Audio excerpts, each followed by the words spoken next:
Mixer sa dostáva do svojej ďalšej tretiny a sme tu v 41. časti, aby sme si povedali opäť nejaké novinky zo sveta Xboxu 360. Na stránke sa aktuálne objavil článok alebo prediv na Naughty Bear, hodne originálnom, kde sa spojuje násilie a plišoví medvedíci. Do budúcna vieme, že máme Resident of Fate recenzovať, Prison Break a aj Just Case, ktorý by sa mohol dočkať aj duálne recenzie. To ale nebudem slubovať, keďže Just Case mi dorazí až dneska a uvidím, jak sa s hrou pobijem. Ideme na tie novinky tak, že mám tu najžhavejšiu z tiskovej konferencie Microsoftu, ktorý posúva vydanie dátumu hry Alan Wake.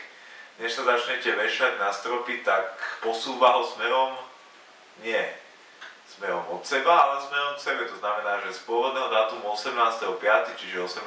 kvietna alebo mája, sa dátum presúva na 14., čo je o 4 dní skôr, čo by vás mohlo rozhodne potešiť. A toto spomínam aj v súvislosti s našim online sponzorom alebo online obchodom Alza.cz, ktorý pre vás usporiadal špeciálnu akciu, kde si môžete hru Alan Wake v špeciálnej edícii, ktorá bude obsahovať knižku, nejaké fakta, ktoré vám doplnia samotný príbeh Alana Wakea, soundtrack hru a nejaké tie DLC prídavky, čo sa týka tém a avatarov Xbox 360. Túto špeciálnu limitovanú edíciu Alana Wakea od Remedy a Microsoftu si môžete predobjednať v Alze za sumu 850 českých, čo je naozaj, čo sa týka limitky, hodne dobrá cena. Ja vám pripomeniem, že túto cenu upravila Alza, avšak Microsoft, alebo český Microsoft, československý spolupracuje tak ako pri limitke na Forze na úprave ceny pre všetkých, takže túto cenu trošku v vyššom podaní nájdete aj na iných obchodoch, aby ste si nemysleli, že Alza zrazu spustila 500 korún z hry. To nie je pravda. Takže Alan Wake 14.6.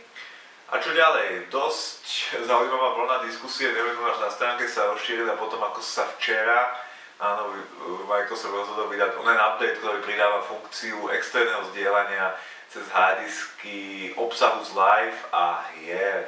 Pár ľudí to nepochopilo, čo to vlastne je, a tak vám to trošku názorne tu.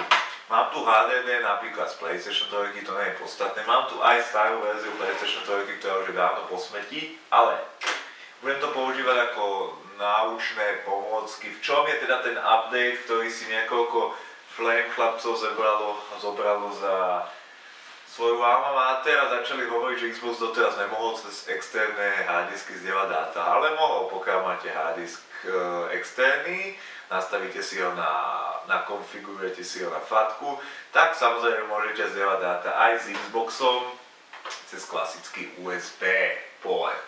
Takže, ale o čom je teda ten update, ktorý prináša čo?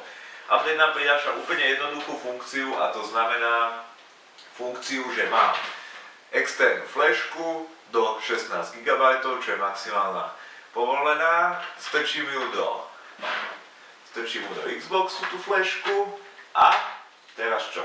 Môžem zdieľať fotky, obrázky, hovadiny, to sme mohli aj doteraz, samozrejme tento update nič nepriniesol, avšak odteraz je možné na túto flešku nahádzať arkády, nahádzať si DLC balíčky alebo nainštalovať si hry. Prečo obmedzenia 16 GB je vec, ktorú vie len Microsoft, my ju nevieme, mohli by sme typovať, avšak čo prináša tento update? Prináša hodne pre majiteľov napríklad takéto arcade verzie Xboxu 360, ktorý si odteraz môže bez toho, aby musel stekať pamäťovku, ktorá bola obmedzená na nejaké megabajty, v pohode cez 16 GB flešku kupovať arkády, môže si nainštalovať na to DLCčka zakúpené cez live a takisto môže si nainštalovať hru a šetriť svoju mechaniku. V tom je ten fígel, prečo Microsoft vydal externé zdieľané dáta. Nie je to nič iné, nehľadáte za tým nejaké obmedzovanie užívateľa, ale je to len toto.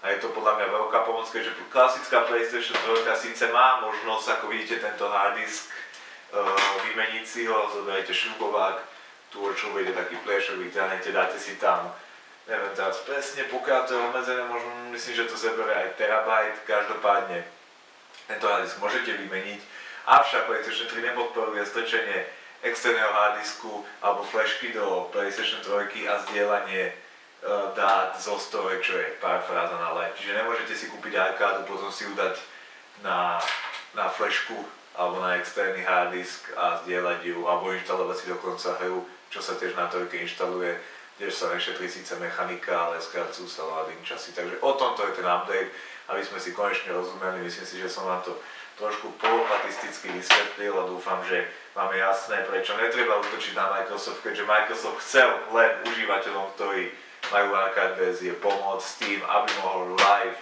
obsah zdieľať so svojou konzolou. Xride 41 končí, uvidíme sa opäť o týždeň. Nazdar.